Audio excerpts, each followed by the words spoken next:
अस्सलाम वालेकुम। आप देख रहे हैं प्रोग्राम मुनीर अहमद के साथ। आज के प्रोग्राम में बात करेंगे पेका एक्ट के हवाले से।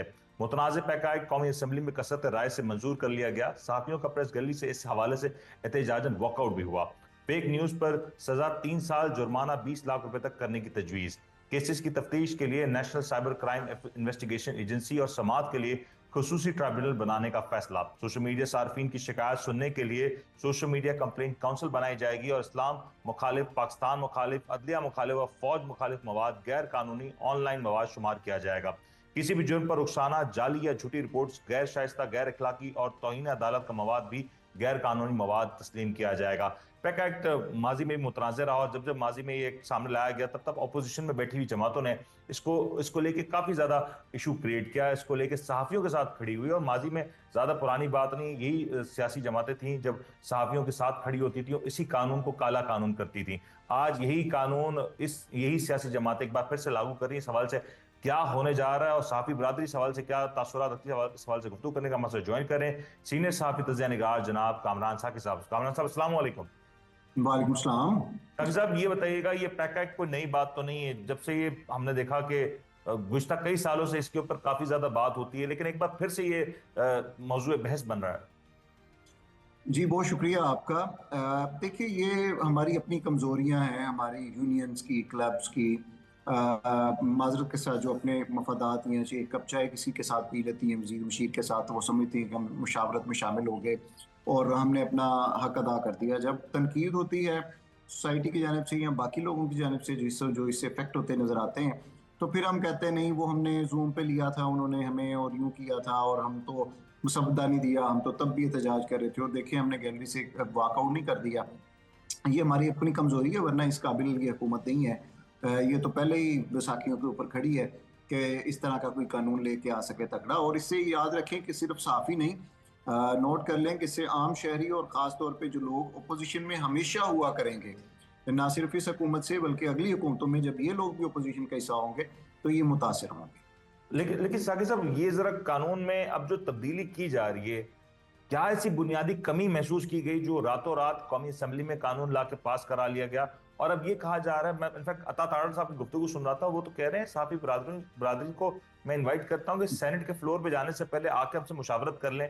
अगर मुशावरत पहले कर ली जाती तो इसको कौमी असेंबली में ले जाने की जरूरत ना पड़ती।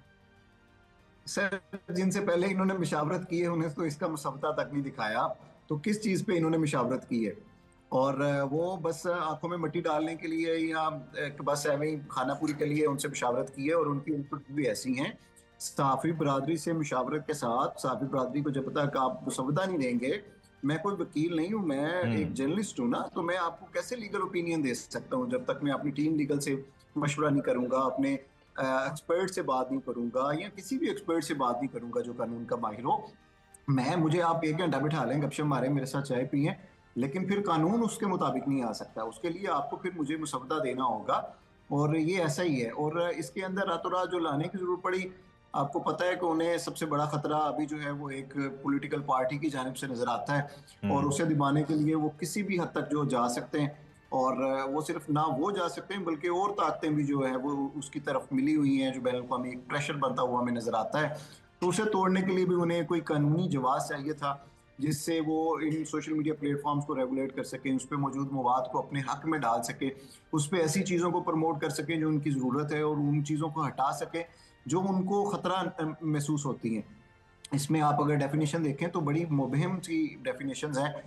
बल्कि डेफिनेशंस हैं ही नहीं उसके अंदर कि अनलॉफुल क्या है वहाँ पे और हार्मफुल कंटेंट क्या है। आपकी और मेरी बात को वो कहें यार ये दोनों जो कर रहे हैं इससे हम्म। बगावत की बू आती है, तो हमें भी दोनों को जो है वो मेरा ख्याल है 20-20 लाख रुपया देना पड़ेगा, चाहे हमें चैनल्स तनख्वाहें दे रहे हो या ना दे रहे हो। और 3 साल अंदर भी हम रह के दोनों आएंगे। लेकिन तो साकिब साहब कता कलामी की माजरत, ये चले मैं और आप चले हम तो गुफ्तगू करते हैं, तजिया भी दे रहे होते हैं, और जब हम कोई तजिया दे रहे हैं तो उसकी कोई ना कोई बुनियाद होती है, ऐसे हवा में कोई तजिया नहीं होता।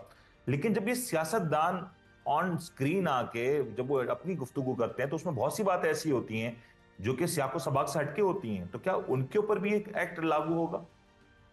मैं तो पहले कह चुका हूं कि जो वक्त की ओपोजिशन है उसे रगड़ने के लिए ये बड़ा अच्छा कानून आपको मिल जाएगा।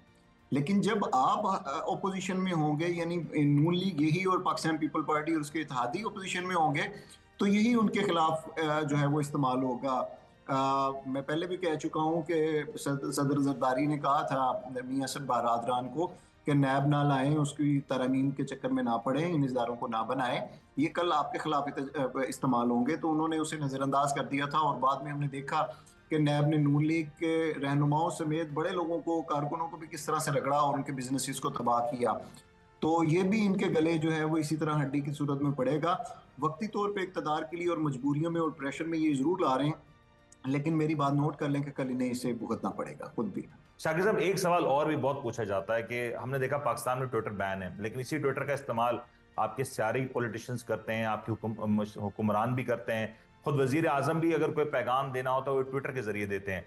अब आप जब खुद अपने मामलात को उस अंदाज से नहीं चला पा रहे कि जिस चीज को आप खुद बैन कर रहे हैं उसका इस्तेमाल आप खुद कर रहे हैं, तो आप कैसे एक्सपेक्ट कर रहे हैं कि पैका एक्ट जैसे कवानीन को लागू कर दिया जाएगा और कौम इसके बारे में समझेगी कि नहीं ये सही तौर पर इंप्लीमेंट हो रहे हैं। मसला कानून का नहीं है, तो आप भी समझते ना कि मसला कानून की इंप्लीमेंटेशन का है। देखिए, वो हलाल और हराम, शरी और गैर शरी वीपीएन का इस्तेमाल तो आपने उस पर प्रोग्राम्स भी किए एग्जैक्टली। और आपको आइडिया है कि वो क्या था।